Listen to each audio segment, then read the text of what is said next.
Oke, selamat pagi. Kita masuk ke dalam topik pembahasan 4 langkah untuk meningkatkan kinerja. Ya, perkenalkan nama saya Syura Rahmanu, PLT CLC. Saya di sini karena saya suka memberi dan berbagi, dan Anda bisa menemukan saya di coachthegrid.com.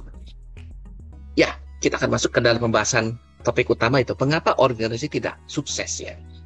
Ya, hal yang pertama adalah karena tidak ada goal atau sasaran. Ya, jadi tidak ada sasaran spesifik dan jelas bagaimana perusahaan itu mau melangkah atau menuju ke titik mana yang dia inginkan. Yang kedua, ada goal tapi nggak tahu bagaimana cara melakukannya. Saya tahu mau ke sana tapi caranya saya kurang paham. Yang ketiga, ada goal, ya kan, tahu cara tapi tidak ada papan atau pengukuran ataupun laporan yang menunjukkan bahwa sejauh mana sih progresnya kita. Bagaimana sih kita bisa tingkatkan kembali supaya itu benar-benar keep on track. Kalau itu Anda butuh yang tools yang keempat itu harus adanya, ya karena apa? Nggak sukses karena tidak pertanggungjawaban dari pemimpin. Jadi apa yang saya paparkan ya 4 langkah ini adalah satu, harusnya Anda punya goal dong berarti. Yang kedua, ada goal dan ada tahu cara melakukannya. Yang ketiga, ada goal, tahu cara melakukannya, dan ada indikator hasilnya, ada laporannya. Dan keempat, ada pertanggungan jawabannya dari para pemimpin. Sebelum kita membahas tentang jawab peran pemimpin, kita harus pahami bahwa segala sesuatu terjadi karena ada prinsip.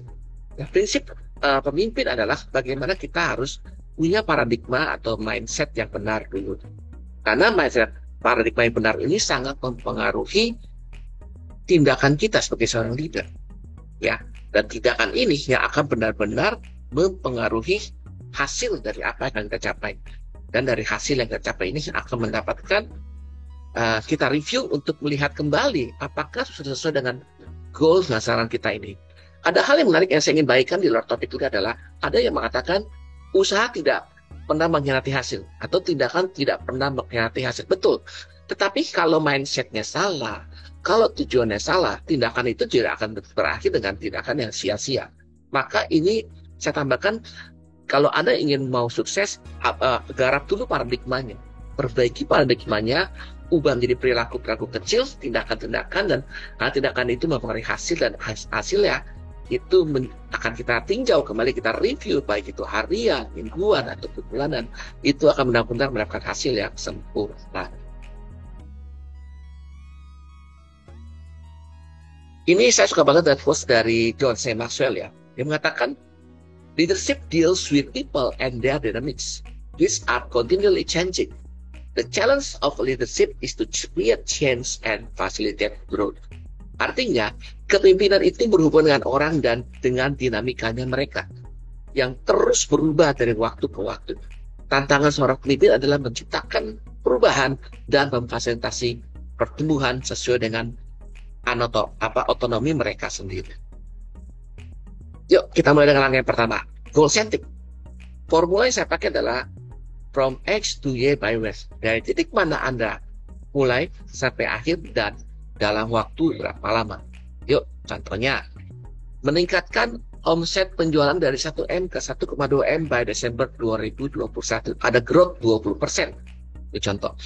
Contoh yang kedua adalah menurunkan berat badan dari 88 ke 82 kilo by Desember 2021.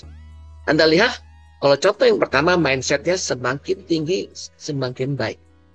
Sedangkan kalau mindset yang kedua adalah menurunkan berat badan, semakin rendah akan menjadi semakin baik, sangat membantu Anda mencapai tujuan Anda.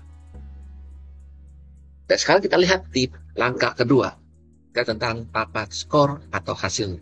Kita lihat, saya bikin garis X-nya adalah waktu dari Januari sampai Desember. Itu lebih realistis ya. Sedangkan targetnya di atas dari 88 sampai ke titik bawahnya 82. Tarik garis warna hitam. Kalau hijau artinya indikatornya berhasil, Anda mencapai target Anda.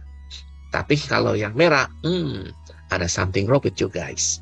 Kita mudah sekali ya. Jadi kalau hasilnya di bawah ada sesuai tujuan, di bawah target, hasil ini jadi hijau, kalau di atas merah. Langkah ketiga, 3A, caranya adalah olahraga. Kita kunci di besarannya olahraga. Detailnya adalah kita jalan kaki 20 menit ya, 5 kali seminggu. Ini sebagai contoh, sampai bulan Januari di week ke-1. Yang terjadi adalah bagus. Senin sampai Jumat saya berhasil mencapai target saya. Statusnya bagus dan saya katakan keterangan good job. Apa yang terjadi di week kedua? Mulai dari pergeseran. Ya, Anda sudah bisa mulai mempertanyakan, ada apa dengan Sabtu? Ya, ada apa? Apa yang terjadi dengan Sabtu? Memang masih bagus sih, tapi sudah mulai mengindikasikan adanya penurunan, bukan peningkatan. Dan itu, ini sebagai contoh aja, terbukti di week ke-3. Hari Minggu udah bergeser, Minggu pun tidak dilakukan. Ada alasannya nih, ada kondangan di hari Minggu. Wah, tapi akibat pencapaian dan aktual Anda kurang dari target, maka Anda harus berikan indikator merah. Dan Anda lihat di week ke-4, walaupun Anda melakukan langkah penyelamatan hijau hanya untuk minggu itu, tetapi kinerja sebagai bulanan menjadi merah. Ya, ada istilah mengatakan gara-gara nilai titik rusak susu sebelanga. Gitu ya. Sekarang kita akan masuk kepada contoh yang kedua.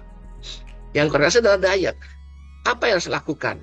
Ya, makan sayur atau buah 3 kali seminggu. Sama ya, ini semangat limun orang bilang. Di week pertama, keren, good job. Apa yang di week kedua sudah mulai terjadi pemepetan lagi, walaupun ada peningkatan sih secara kualitasnya. Makan sawi putih, makan apel, sudah mengarah kepada diet ya. Tapi apa yang terjadi di week ketiga? Mulai dicontoh aja, mulai terjadi pelanggaran. Sudah gagal tadi ya. Udah nggak olahraga, makannya kambing, sate ayam. Wow, itu sangat tidak sangat mempengaruhi kinerja baik secara kualitas maupun kuantitas. Nah, ini penting sekali bagi seorang pemimpin. Indikator ini sangat penting dan tidak perlu pakai lama. Anda langsung feedback dan berikan komitmen yang baru. Ya, kita contoh lagi biar lebih contoh aja. Di week 4 lebih parah lagi. Wah, ya. Pisangnya oke. Nambah lagi durian. Waduh, apalagi orang bilang kalau kambing sama durian disatuin, perutnya bisa gimana itu ya? Nggak boleh ya. Nah, teman-teman contoh yang gampang aja supaya teman-teman bisa memfeedback peran kita sebagai pemimpin, memfeedback, memberikan arahan, masukan kepada anak buah tapi yang lebih tepat ya, lebih efektif dan efisien. Kita sekarang akan masuk ke langkah keempat yang bicara akuntabilitas. Peran Anda sebagai pemimpin dan coach diuji di sini. Kita urutannya sederhana aja. Yang biru Anda lihat biru muda, hijau komitmen minggu lalu. Jadi Anda lihat tadi janji, kemudian lihat hasil minggu ini. Skornya bagus tidak? Sudah bergerak belum? Skornya sudah mengarah ke yang diinginkan belum? Terus yang ketiga adalah kita lihat hasil dan kemudian dari feedback tadi jangan disia-siakan. Kita buat komitmen minggu depan. Contoh ya, tadi di Januari apa yang terjadi di week 1, week 2, week 3, week 4. Kita ambil contoh, ambil di week 3. Kalau kondangan ya sudah.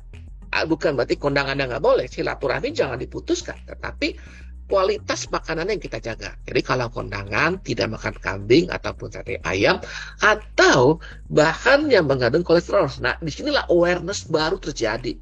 Ya, coaching menciptakan awareness. Nah, berarti apa? Pelajarannya apa nih? Jangan mengandung kolesterol karena akan mempengaruhi goal Anda. Atau tambahkan tindakan kedua. Mulai janji, kita gali, kita ada janji. Coach, boleh nggak kita olahraga? Oh, boleh banget. Olahraga renang minimal 1 bulan sekali. Nah, ini nggak apa-apa. Ini kan sebagai suatu kreativitas. Cara yang kreatif yang pasti kalau bisa dari orang yang kita bimbing. Karena komitmennya lebih tinggi jika idenya dari dia dibandingkan kalau kita dari seorang coach. Ya. Dan ini contoh yang kedua supaya kelihatan. Ya, kita lihat, kita tarik misalnya sekarang ada di week 4, kita tarik contoh yang tadi week 3 kalau kondangan, kita bawa ke week 4. Apakah komitmen, apakah tindakan yang lalu sudah dilakukan atau tidak? Dan kita lihat sekarang hasilnya. Ya. Wah, malah ternyata makin parah misalnya. Di berikutnya dia malah dia makan durian. Nah, tetap kita harus berikan feedback karena kan bicara coaching kan pendampingan ya, bicaranya pengembangan orang tadi, memfasilitasi mereka bertumbuh, nggak gampang. Terus kita tanyakan lagi olahraganya. Ya, olahraganya ternyata masih pending nih. Nggak apa-apa lah, masih waktu 1 bulan sekali. Oke. Ya mereka berkelit, silakan.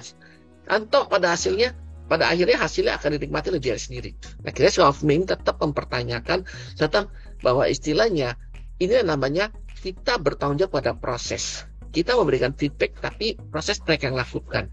Artinya kita bertanggung jawab kepada peran kita sebagai seorang pemimpin, sedangkan eksekusi ada di tangan mereka.